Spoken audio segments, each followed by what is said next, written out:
Your party dashes in from the streets. At the entrance of the courtyard of the manor itself, that's when the lightning strikes. The shadows give way for a moment.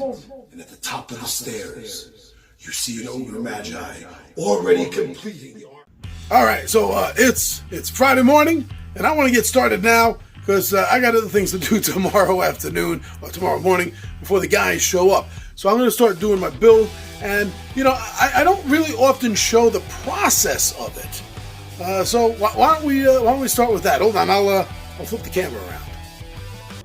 All right, so what I really have been enjoying doing for like the last year is using these laptop risers. So in grand total, I have 12 of them right now. And that's probably all I'm going to need for the moment. And on this particular table, as you see, I only need 7. Because there's negative space right here and right here on the map. It's the area, kind of like a little choke point to the next area. So that's really all I need. And this will create a space underneath the table for my players to keep their character sheets, books, drinks, snacks, while still keeping it all off and away from the immediate play area over here. So this is how we're starting the build. We're starting the build just like this, and then we'll see. Oops, there's a finger. And we'll see where it goes from here. All right. So the next thing I'm going to be doing is I'm going to start building out the chamber first, and then we'll get to the choke point and to the what's now the boss battle area. It wasn't supposed to be. All right, hold on and let's watch this grow. All right, so nothing got done yesterday. As Tommy V likes to muse time to time, the front door got kicked in by the real life fairy and she crapped all over the place. So things popped up yesterday. I didn't have time to do anything, really. So let me show you where I'm at. Hold on. So yeah, no real big changes here, as you can see. So I did realize that although there's nothing here and here for support of the neoprene mat, I did need those out. This is from Battle Systems, by the way. This is 2 neoprene flagstone gridded mats. I really like those. They work good. So that's all I had time to do, and real life just kicked my ass yesterday, and all these things happened. So I'm gonna have to set this up this morning, and now let me just start my morning so I can get this started. All right, I gotta grab things. And I gotta start putting them together. All right, let's see how this works. I'll see you in a moment. Well, from your perspective, I'll see you in a moment. I'll see you in a while, from my perspective. All right, so the first thing I got set up here after the Battle Systems neoprene gridded flagstone, it's 1 and 2 of them. I have overlapping a little bit, right? You can see that overlapping a little bit. So Battle Systems also has roads and rivers, and I'm using that for their water stuff. One side is the river, and the other side is the road. I don't need the road for right now, but this is a good representation. All of these here, this is Legendary Realms terrain. These dungeon tile pieces right here, including the door. So now I'm gonna finish this room here, which is the forge room, and then we're gonna move into the tight area and into the boss battle area. Well, it wasn't supposed to be the boss battle area, but they woke the dragon early. All right, I'll show you more as I'm building. I got the entrance room all done. I mean, the last thing when I get everything done, I'll put the monsters and villains and opponents and heroes all out with their miniatures. But yeah, so here we go. This is also legendary terrain, like these are. This box here, also legendary terrain. These I got from Etsy. And they light up. I don't have a free hand right now. I'll show you in a moment. These are from McKee's Morphology and Micromancy. I love this guy's work. Absolutely awesome with this LED stuff. So yeah, let me just hold on here. There. So that's the way it looks. I mean, my room is well lit right now at the moment, so it might be a little bit difficult to see. Maybe not. All right. So that's the way it looks, and this is actually the only forge that's working. So this one is lit. I'm using this as a forge. So I'm taking up all 4 spots. It's the best I can do. So yeah, and these bridges are from Warlock tiles, the dripstone bridges. And these columns are also from Legendary Realm Terrain.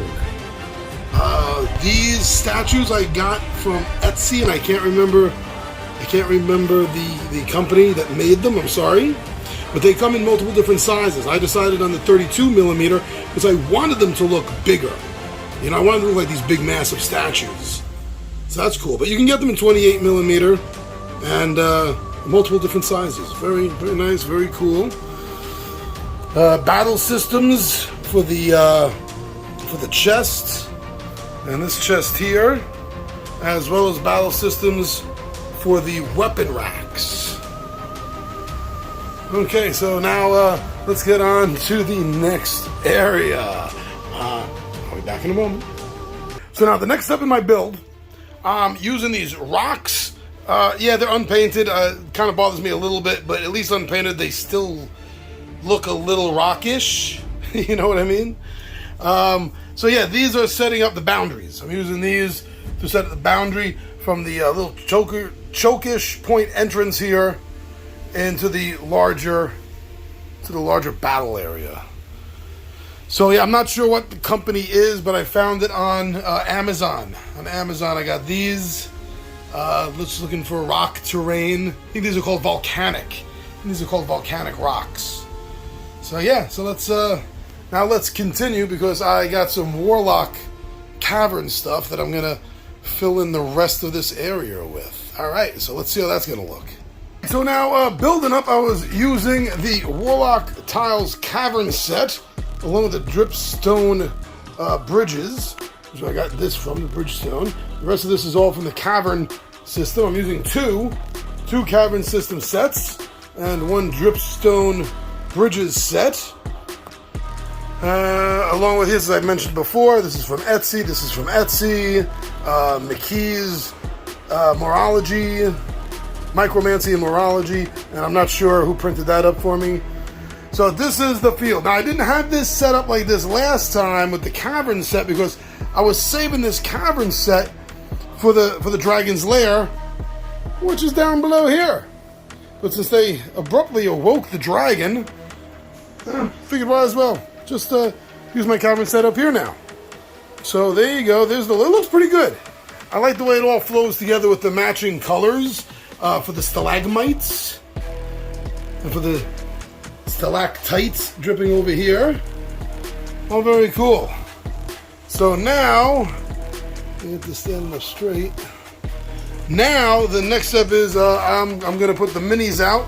I'm going to check out the last few photos that were taken from the last session, the end of the last session, and I'm going to do my best to recreate where everyone is standing here.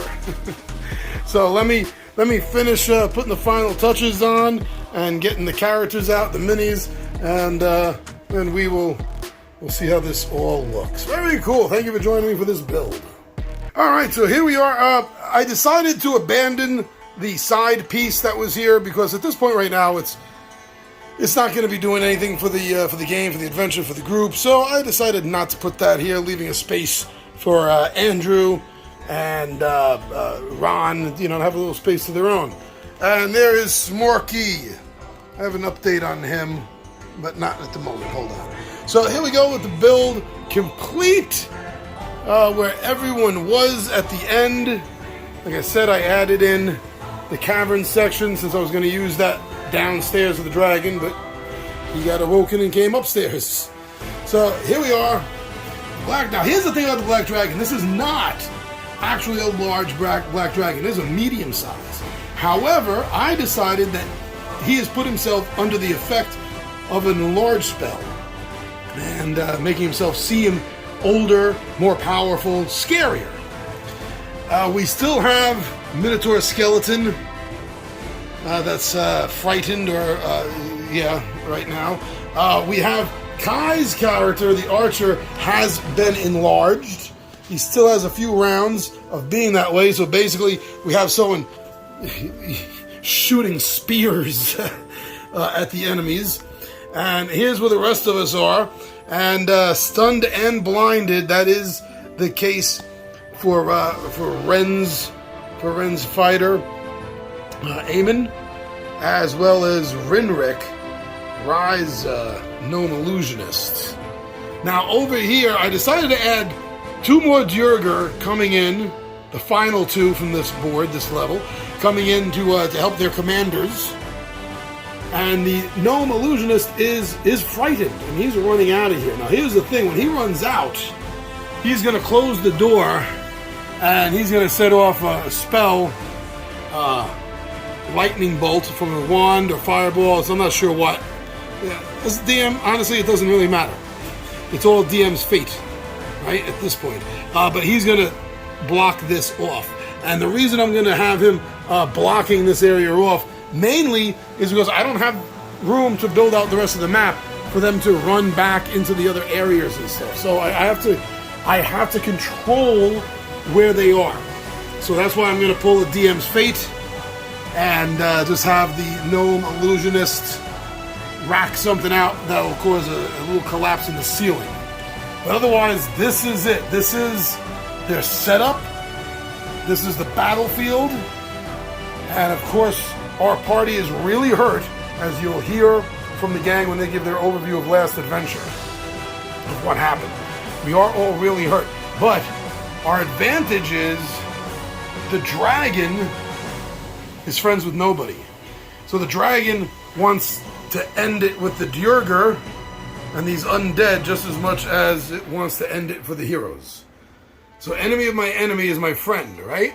That's the only chance I really foresee the gang having to survive this encounter with the Black Dragon. They're going to need to come together. They're going to have to use the Djurgr as cannon fodder, as shields, meat shields. I think that they can pull this off without losing the entire party. I don't think this necessarily has to be a total party kill, and I'm really hoping it isn't, because I have storylines set up in movement for the various heroes, and I'd like to see at least a couple of them pan out. So let's see what the Killing Fields does. Alright, I'm going to have one more quick little update before the gang gets here. But right now, this is what we're looking at. Alright, talk to you soon. Alright, so let's talk about Rob. Okay, I still maintain everything that I said.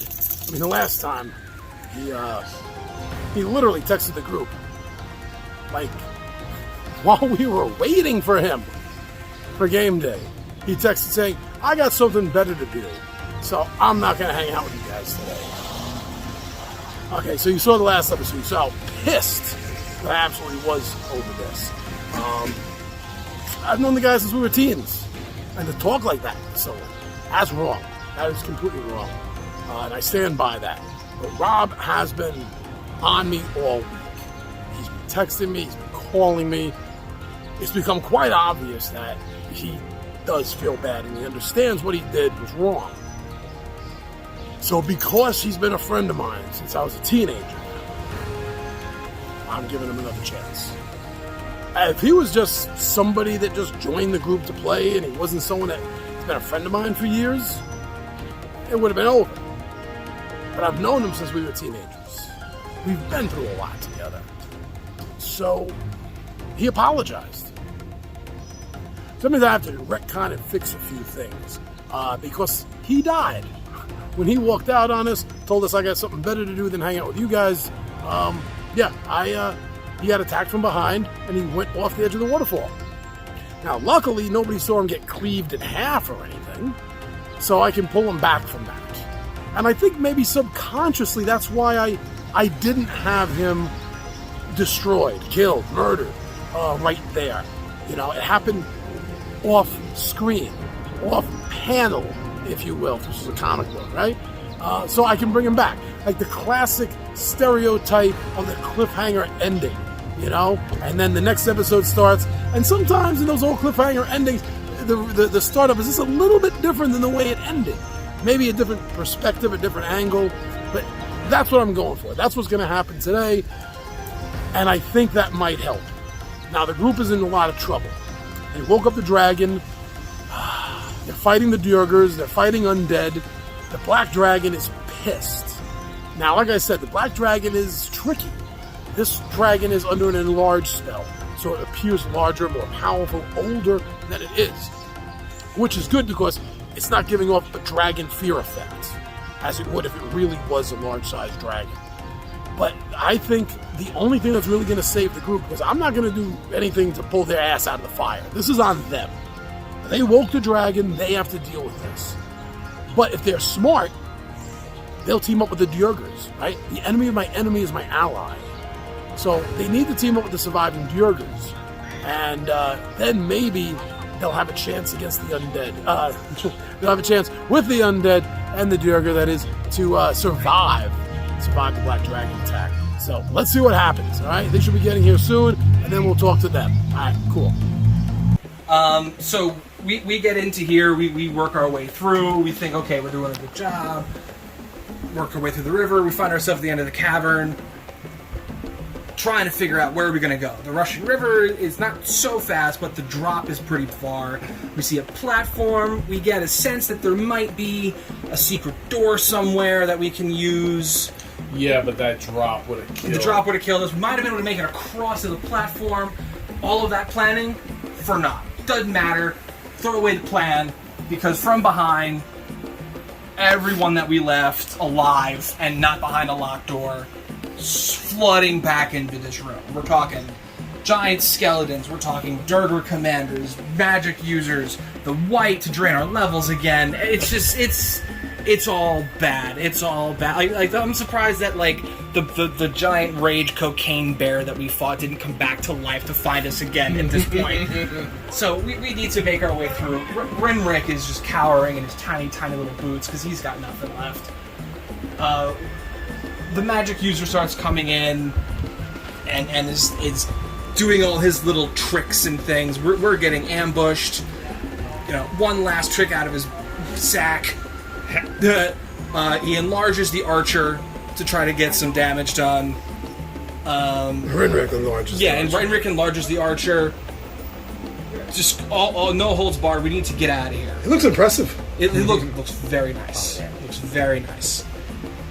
The monk is in there, flying fists, getting beat up. He's hurting. Our necromancer is pulling everything out of his bag of tricks with I think it was a giant zombie of some kind. I forget exactly what it was. Robe of bones. Yeah, robe of bones, everything out there. I think an owl bear showed up at one point, or it was an illusion of an owl bear that we're all like, oh my god, this is going to be terrible.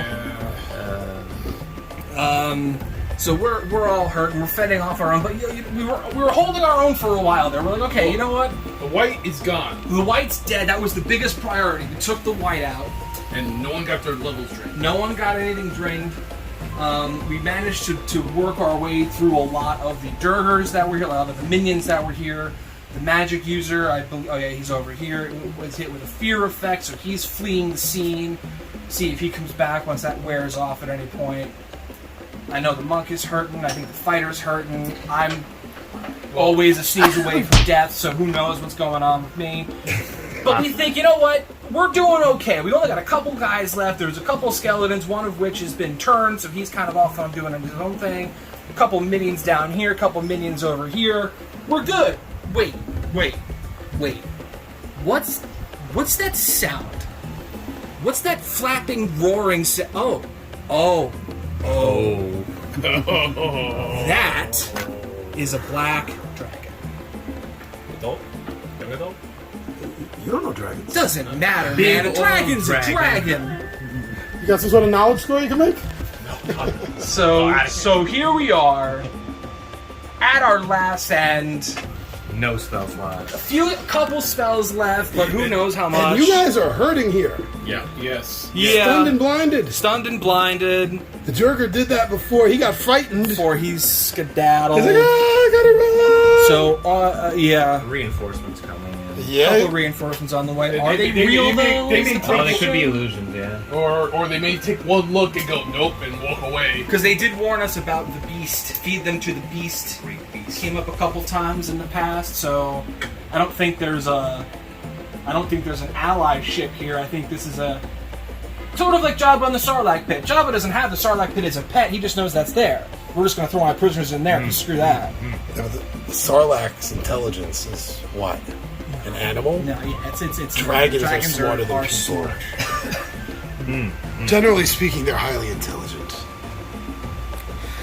So here we are, facing off a dragon, perhaps the last we see of our valiant crew. Who knows? Maybe the incomparable Giacomo will write songs of this day one way or the other. Oh, yeah. So this may be a TPK. We're all aware that the possibility this could be a TPK. Yes. Ryan, any last thoughts? Renrick wants some dragon wings. It would be dope. All right, any final thoughts from Walsh? Brother Walsh? See you on the other side. Rob? Save it for church. Smorky? Everyone thinks he's dead. Yeah, hopefully, but I could come over and help. All right, and let's see, Eamon. Well, it was a good fight.